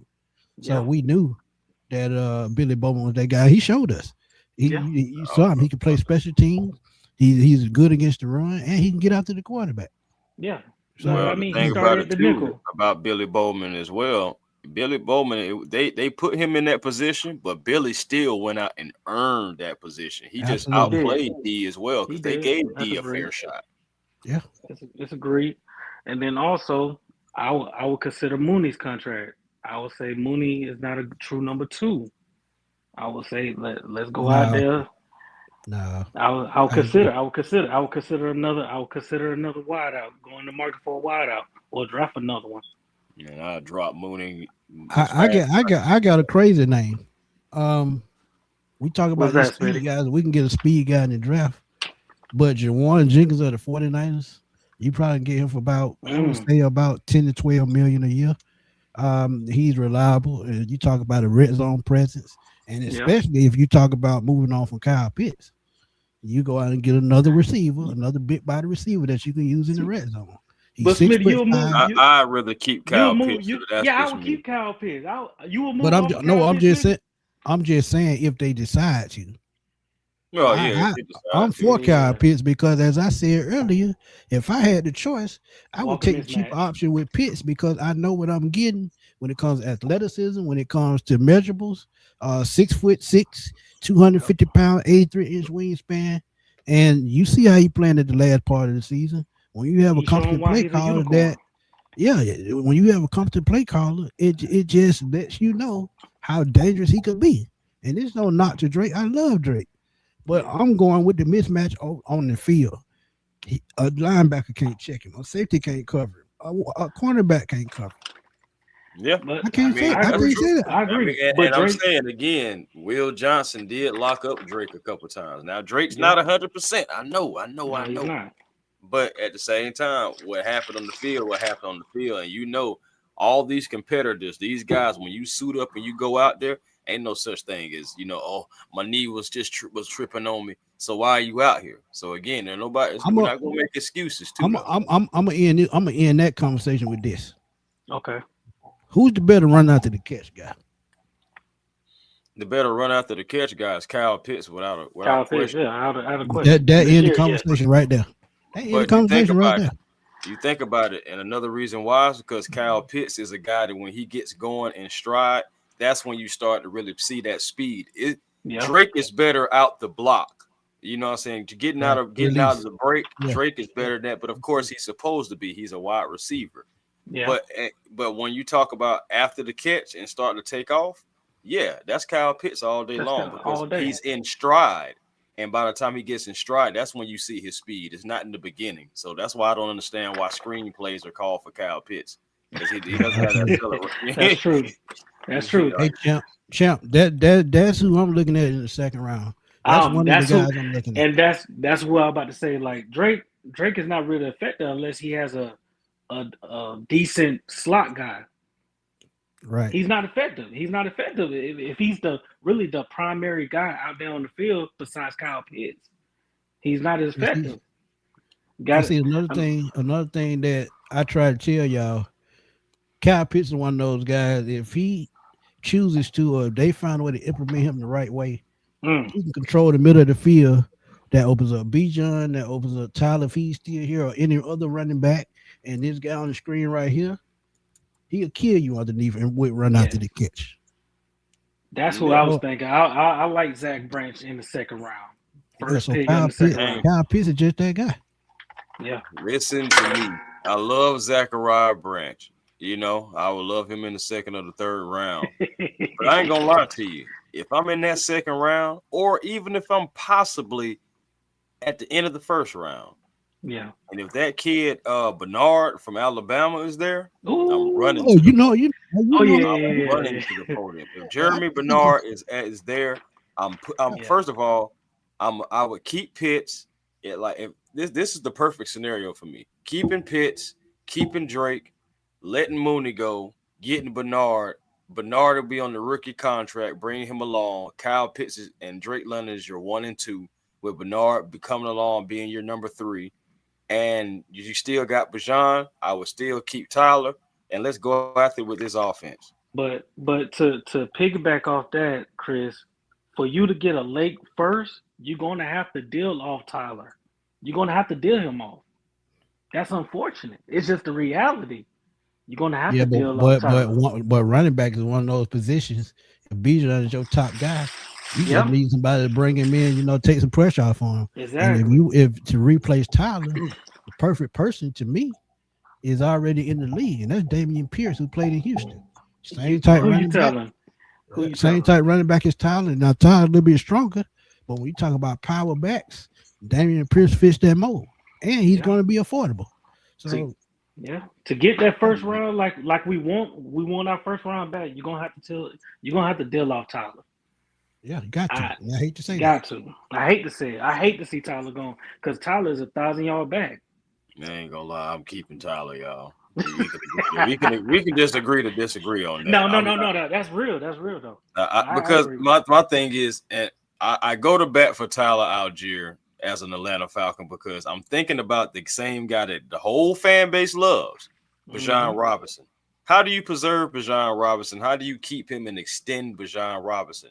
By having a guy who was a former linebacker who doesn't run away from contact, who hurts people when he hits them. Did you see today? But Chris, you know what I'm saying? I'm just saying, like, I would keep that guy. That's all fine and dandy. I just keep telling y'all, I love Tyler. I want him to stay here. But we're going to get outbid at the end of the day. Yeah. Bro, he's gonna get that's why for me, that's why for me, I'm keeping Tyler over Kyle. Don't shoot. But at the end of the day, our identity is not passing. Our identity is running. Yeah, and I told you that guy in Tampa named Cade Iden, he gonna be a free agent. He can catch and he can block. That's tough. Bro, that's what I'm saying. He's not having a good year this year, but let him get on a new team. And I bet you can get Tyler probably for less too. Oh, than what you may have to pay Kyle. Yeah. Absolutely. You probably get Tyler 3 years for what you get, or 4 years what you get Kyler for 2. Kyle Pitts might get us with the Jimmy Graham deal. Oh yeah, absolutely. No doubt that's about what I'm saying. Like at the end of the day, like I love Kyle Pitts, man. And again, if there's a way to keep Tyler, Kyle, and Drake together, I feel like you got a nucleus right there. That really can be something. But Kyle, if you pay Kyle, you telling me that he's going to be at least the first or second option on the team. If not, then what's the point of paying him? Yeah. That's all I'm saying. Bijan right now, you think about how much we're using Bijan Robinson. And even, it's in the past 2 weeks, especially, you knew he was going to get the ball in this game. But I love the fact that we kept it balanced because it kept Bijan fresh. And, you think about NFL running backs, their timetable is not lengthy, especially if they're overused. You look at guys like Jamal Charles. You look at guys like Saquon Barkley. You look at different guys, man. They have those seasons. They have those bursts. You look at back when what's my man used to play for the Cowboys, Zeke. You think about him, Ezekiel Elliott, like these different guys, man. When they're the number one option, and I can go all the way back to DeMarco Murray. When they're the number one option and they're ran into the ground, yes, Todd Gurley will need. That's what I'm saying. So again, when these guys are the number one option and have no real option behind, they're ran into the ground, their career shortened, and we all love Bijan Robinson. We want to keep seeing what he does, like he does today or all season long. If you want to preserve that, you got to keep a guy like Tyler Algier here. So again, Tyler Algier for me is just like he is the guy that is going to help keep the guy you want to pay. Yeah. But let me ask you this, Chris. You talk about if you're not going to use Kyle Pitts as a number 2 option, and then why pay him that money? If you're going to misuse Tyler Algier like they're doing right now, why pay him and bring him back? Because it's not going to cost as much as Kyle Pitts, for one. And for two, we are a running team. That is what we do best, especially when we don't know who our quarterback is going to be next year, Smitty. The run game is going to be something that we're going to have to lean on. But you holding him back by not giving him the proper carry. We seen it this year. That's why you go get somebody who can mix it up, like how we saw today, on a consistent basis. If Zach can't do that. But okay, I'm telling you, man, I'm keeping my running backs. I think that gonna be, if you want me to be honest about it, I think that's gonna be a Joe Brady or a Ken Dorsey. And you saw Ken Dorsey, how he helped Josh Allen turn the corner. He can develop a quarterback. Brian Daboll, he got a short change, but I still think he can develop a quarterback. We saw what Joe Brady did at LSU and when he got to the NFL. Yep. I know. Dre funny. Dre said Bijan didn't fumble the ball today, though. Yeah, he got like 8 on the career. Guess how many Tyler got? Zilch. 0. Nada. 0. But I am afraid that we're like you said, we're overutilizing Bijan, and at some point he will hit a wall like CMC has. Bro, okay, think about it today. Bijan took a hit today, even though he gave one to Drake. But Bijan took a hit today, and he went to the sideline, start wincing. You know what I'm saying? Had to lean over for a second, get himself together. And in that span, that's when you start seeing more Tyler Algier. I don't know if y'all even had noticed that. When he came out the game, that's when, for the rest of the game, you started seeing Tyler Algier more. Agreed. But Mr. International asked this, and shout out to him. He followed me on TikTok. This is something that I tell y'all all the time. The NFL running backs are interchangeable. Our first round pick should be an offensive lineman. And I know why he's saying that, because Caleb McGarry has a foot injury. We don't know how he's going to recover from that. And we need somebody down the road for him and Jake Matthews get long in it too. Yeah, that's true. That is. But I feel like I feel like an offensive lineman, you can get a good offensive lineman in the 3rd or 4th round. You can get one in the 3rd. You can get one in the 3rd or 4th round. But I feel like you since we lost our 1st round pick, now we got to use our 2nd round to get somebody that could be a game changer for, could be an asset to the team right away, could be an immediate impact like a Billy Bowman. You gotta get somebody that's gonna make an impact right away. So right. Again, that's why you can go wide receiver too. Branch is the number 1 option, but I go Bernard too. I like Bernard too. I like Bernard. I like the kid from USC rise his stock to a 1st round talent for some reason. Now I'm glad you mentioned Michael Lemon, because I like Michael Lemon. One thing about Michael Lemon, he's going to have that George Pickens effect. He had an ACL injury. He's recovering from that, so that could drop his draft stock just a little bit. But trust me, when you talk about Emeka Obuka in Tampa Bay, Jackson Smith and Jigba, Michael Lemon fits that same mold. I don't like his last name, but I'm just. I don't care about that. I like Lemon Moraine Pie, so I don't care. So, we're gonna have a lot of lemons in the Falcon uniform. That's all I'm saying. But whatever. Man, don't start that. But to answer y'all question from earlier, and I'm gonna get off on this is my last. The only way I see Raheem gone, like I said, we got to lose the last 2 games, and also we don't retain anybody, or we don't try to retain any of the defensive players, because that's what's the story of the season. The defense pretty much helped us to get to these 6 wins this year. So, but a lot of people not talking about it, but we got to retool at edge a little bit because of what we losing. We got the young guys starting, true enough. Who's behind them? You're gonna lose AK. You're gonna lose AK. He's gone. Leonard Floyd, I think he's gone as well. I think you should sign him back. Yeah. I ain't But gonna lie to you, not for that same price tag that I got for him next $10 year. million again. Hell no, I ain't doing that. Now I appreciate, you know what I'm saying, like, paying for the player coach aspect again, because I definitely feel like that's what you did, bringing in with these young guys. But I will say, I think that Walker and Pierce possibly may be ready to turn the corner on their own. And I'm just saying, like, you can really save that money and put it somewhere else. I tell you exactly where to put it. Give it to Zach Harris. Hey. 7 games, he had 4.5 sacks. Yeah. I would definitely give Zach a raise, a bump. I wouldn't give him 10, but I would at least we would talk somewhere between that 6 and maybe 8 mark if you're lucky. I'd say 8. That's about the lowest he gonna go. Yeah. I'm gonna keep it real. Yeah, I can But for him to break out the last breakout like he did, he can probably get that from a Baltimore or Pittsburgh who use his type talent at his size.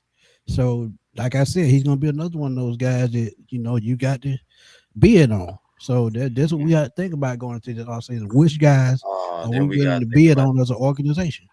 Then, to your point, we got to think about the mismanagement of Zach Harrison toward the end of the season too. This guy, like, he plays his most snaps coming off of a knee injury and then goes right back on with the knee injury and then finishes the season on IR.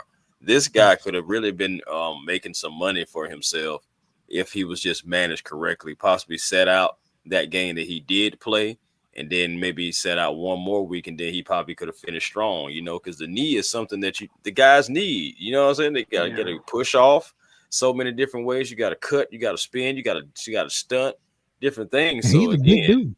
He's a big dude, and he was already playing with a brace on that game that he did play.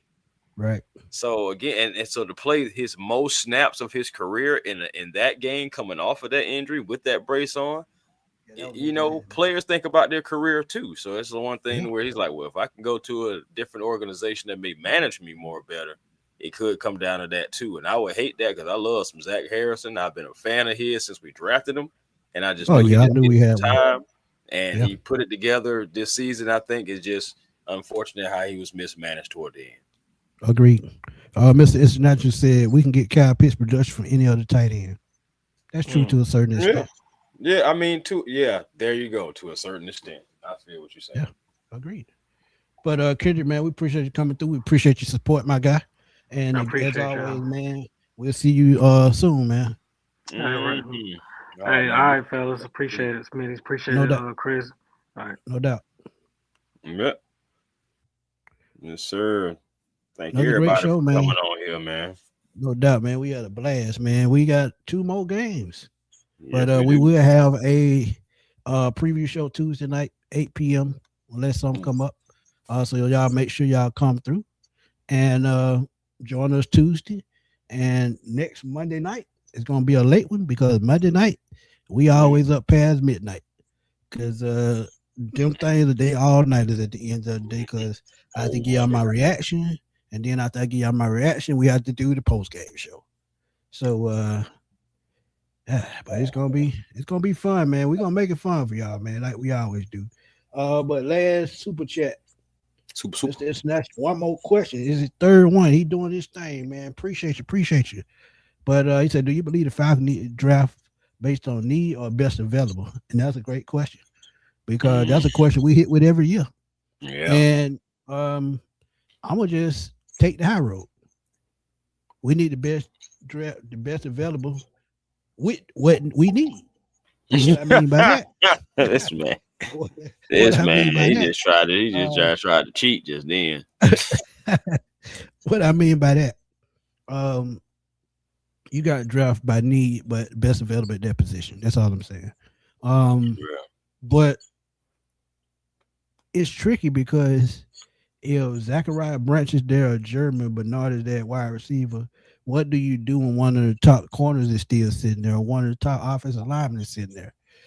What do you choose? Because, like I said, you got to think about those bookends at tackle, and you got to think about Darnell Mooney and these other guys that hadn't panned out at wide receiver. Or you got to think about Mike Hughes or D. Offer possibly not coming back. What do you do? And you got to go with the need. Yeah. So yeah, I mean, yeah. And the reason why I say that is because now Terry Fontenot's philosophy is normally always best available.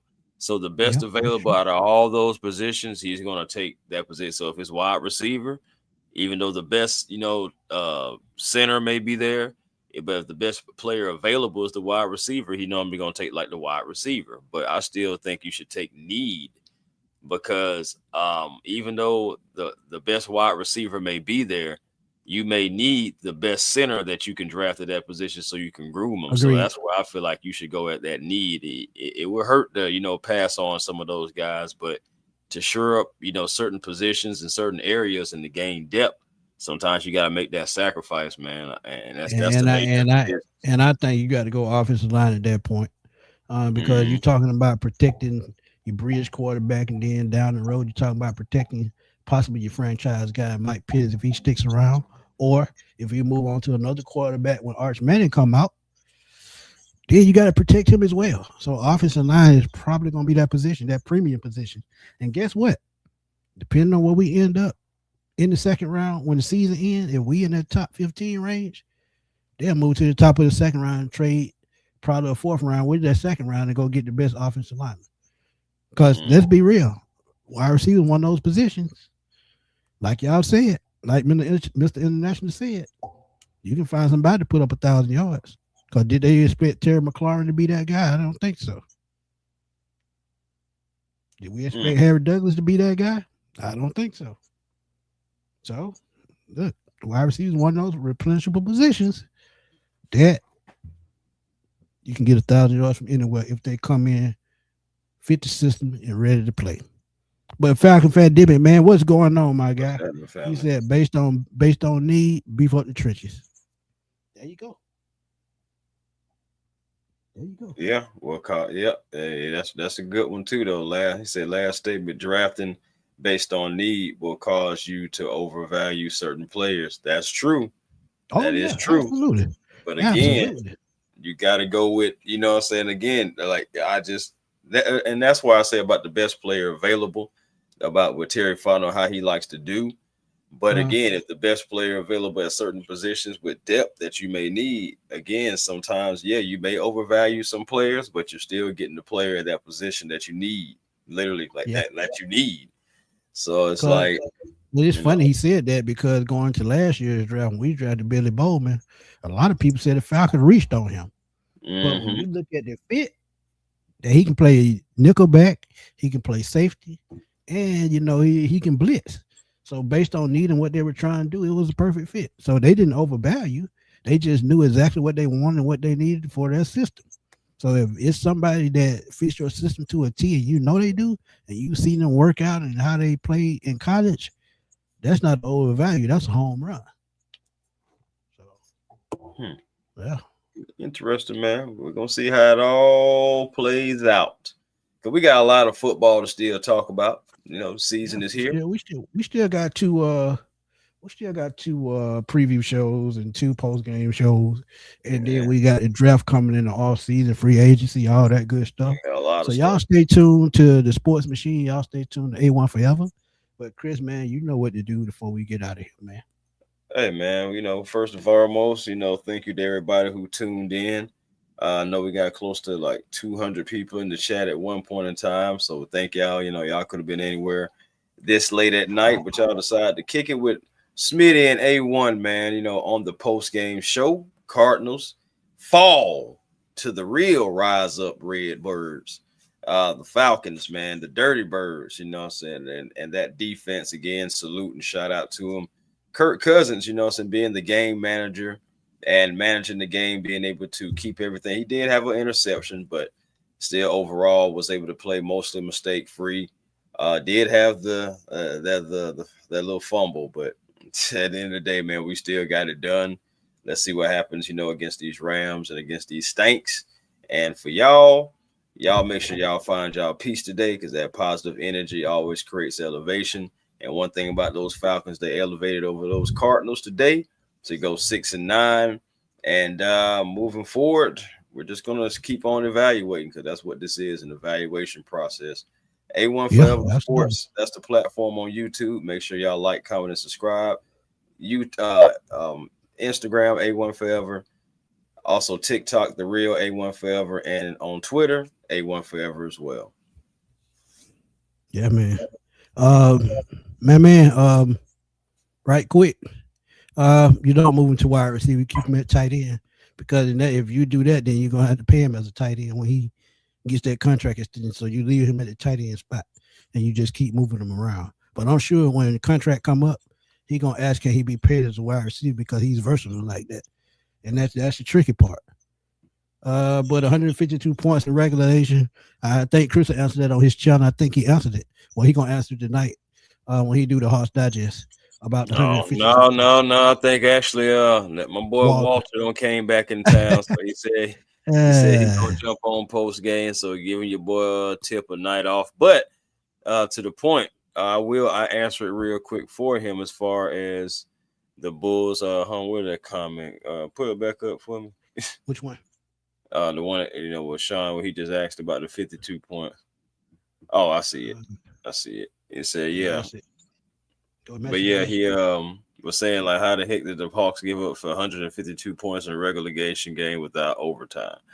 Well, man, it comes down to a defensive effort, and overall, they couldn't necessarily stop the Bulls. They would get maybe a stop here and there, but Josh Giddey was going off. He's been playing excellent point guard for them, and he's finding guys. Then also Kobe White, who's also, you think about Kobe White when he plays against the Hawks for the most part, he has good games.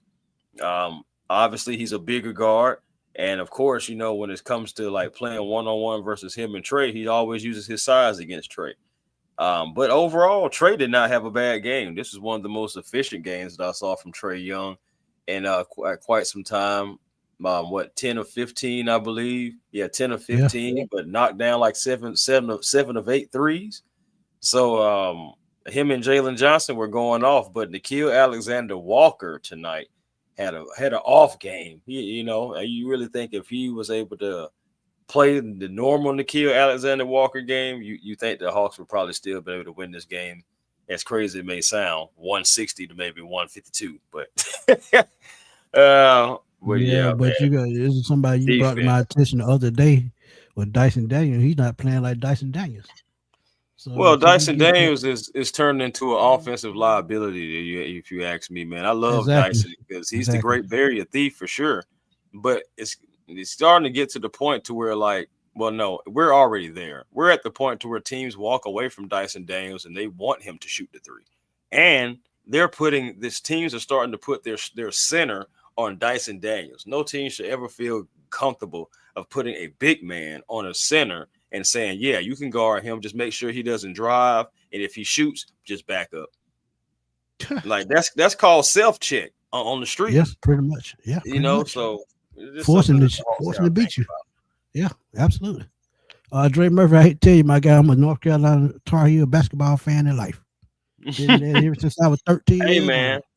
Hey, off subject again before we get out here. I do like Caleb Wilson, man, because I was at that college basketball for with Ohio State versus North Carolina and Kentucky versus St. John's.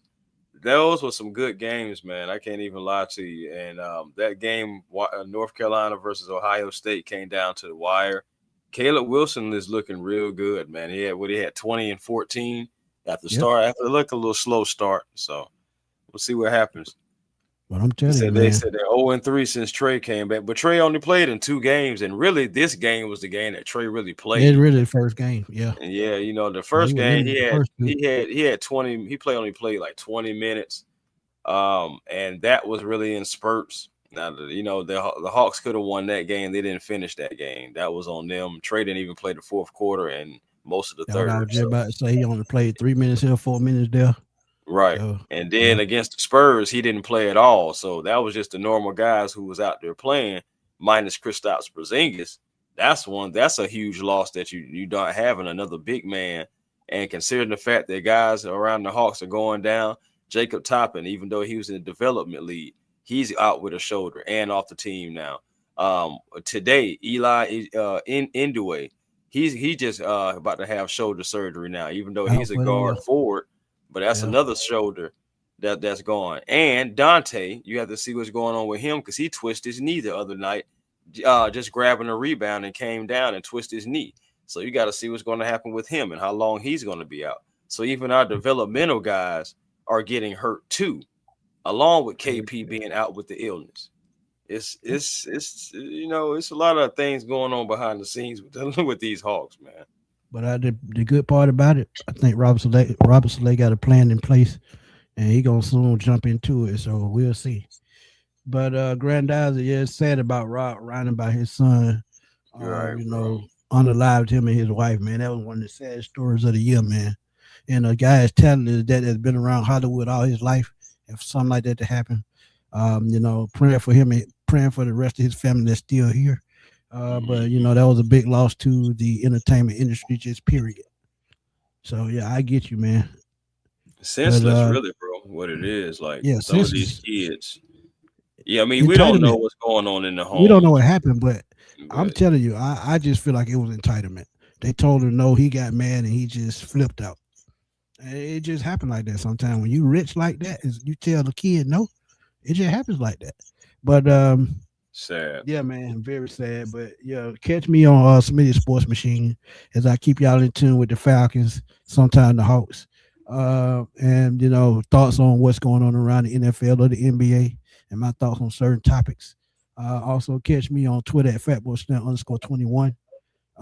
That's why I'm over there, blowing it up. Cause that's what I do. But Dre Murphy, I'm still a North Carolina fan, have been for a long time, since Rasheed Wallace, Jerry Stackhouse, and those guys. But I'm gonna continue to be a North Carolina. I see some tough time there too. But hey, I'm Kentucky myself, so I mean, until we pop up on the next show, man, we're gonna holler at y'all soon. We got to get out and eat dinner and then get ready for tomorrow because work calls. Yeah. But for my boy Chris, this your boy Antoine Smith signing off. We're gonna holler at y'all. Oh, before I get out here, man, also, man, thank y'all for the donations as well. Truly appreciate it. Y'all showed out tonight. Truly appreciate it. And again, we're gonna holler at y'all soon, man, because it's gonna be some more news, but we're gonna be the one to bring it to you. Peace.